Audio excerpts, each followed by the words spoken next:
It's 2025. How in the world have you never saved your first $10,000 yet? Like, I saved my first $10,000 like at the age of 18, 19 years old. 18, 19 years old. Like, all you need to do is lower your expenses and increase your income. Especially anybody that's living with their family, living with parents, whoever, because maybe not paying a full amount of rent, have roommates. How in the world have you not saved your first $10,000 yet? Everybody needs to save at least $10,000. The average American has about $7,000 worth of credit card debt. If you have $7,000 worth of credit card debt, then you are part of the average American group, right?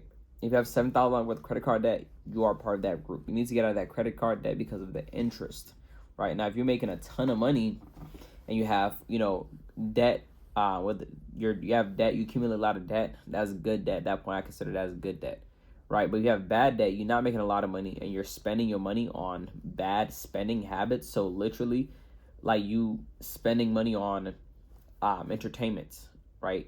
That is what's keeping you from saving your first $10,000. That's what's keeping you from doing that, right? If 18, 19-year-old me was able to do that, how in the world can't you do it at 30, 40 years old or even 25 years old or so, right? And that was from a regular traditional 9 to 5 job. Some of y'all maybe, if y'all know me, y'all may be like, hey, maybe you was very successful. No, I was not working a traditional 9 to 5 job. But granted, like I said, I was living with parents and stuff like that, so it made it a lot easier. So that's the excuse for there. So if you're living with your family, parents, whatever the case may be, you have no excuse not to at least save your first $10,000 at that age. But if you're a grown man, you have no excuse as well to. You've been living your whole entire life. If you've never ever saved even $10,000 in your bank account, that's really bad. But I'm gonna show y'all the strategies on how you can do that right now. So the first thing you want to do is make sure you lower your expenses. Sometimes it's not a spending problem, it could be a income problem. If that's the case, you need to increase your income, right? But how you know if you have an income problem or spending problem is by writing down every single thing that you spend your money on every single month. You need to start being more accurate with that. I use an app called Rocket Money, not sponsored by them or anything like that. Rocket Money, to track all my expenses. I can track your net worth and everything like that, right? Rocket Money. I use Rocket Money. So I want you to find your Rocket Money. You don't have to be Rocket Money, it can be anything. It will start tracking all of your expenses for you. So it will let you know how much money you have.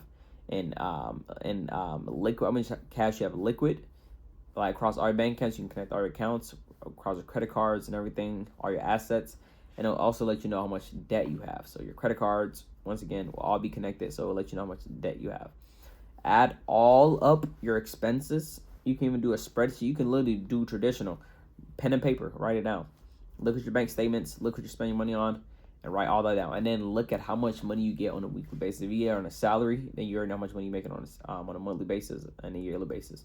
But if you're getting paid hour by hour, then you need to look at how much time you work on an average basis, not with OT. If you're not doing OT on average, then you need to make sure you just do how much you're doing currently right now within the last 3 months, and what will be consistent for the next 3 months. And then look at how much you're making, so your income, so you can compare your income versus expenses. If you look and you are spending $3,000 a month and you're making $3,000 a month, boom, that's the problem there. Establish, hey, is this going towards my rent? Is it going towards my needs? Right? Because a lot of people think that, hey, my needs are my entertainment. That's not needs. Your needs are things that you need to live and breathe. That's what you need, right? Shelter.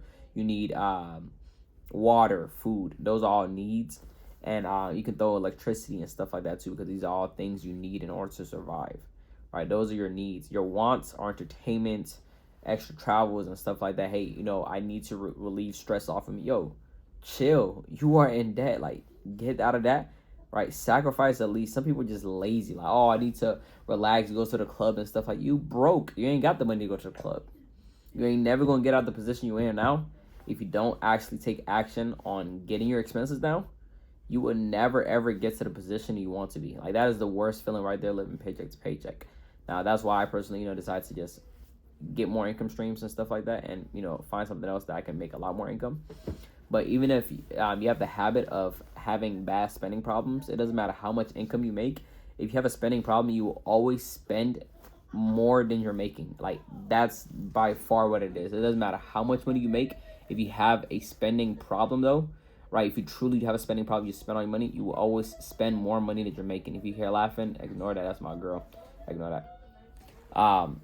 But give me one sec. Y'all gonna see a mid video what I'm about to do right quick. All right, I'm about to. Hey, I'm recording a video. Can you know? Sorry. Thank you. So, anyway, you may have a spending problem. So you need to make sure you cut down your spending, because it don't matter if you don't get that underhand, like under control, you would never, ever be able to get anywhere in life. So that's something you got to get down, start controlling. I assure you that's the main thing. And then if it's truly your income, start doing overtime, pick up a second job, and it is literally that simple. You can use the snowball effect to start paying your debt off. The snowball method, start paying your debt off. If you have credit card debt, which most likely you probably do, start paying the smallest to the largest. So pay off one. Don't just pay the minimum payment for all of them. Don't not pay the minimum payment for all of them, and then start paying the ones with the least amount of balance on there, or the smallest balance. Pay that completely. Don't use that. Next one. Don't use that. Next one until you're done completely paying all of it off. And then use your debit card for your expenses other than your credit card until everything is off. And then the other option is to pay all of the ones with the highest balance and work your way down. That's the avalanche method, right? Either or. And then I want you to use the app called Digits. I think they changed their name to Opportune. This will start pulling money out your account every single day. You can set your savings goals for a specific time frame, and it will start pulling money out your account and saving it for you based upon the time you select. Right. So that's a quick cheat code. You get your debt down, increase income, picking up part-time, all right, pay your debt off, and then use something like that can save money on autopilot. All right, it's as simple as that. That's all I got for y'all today. Catch you on the next one.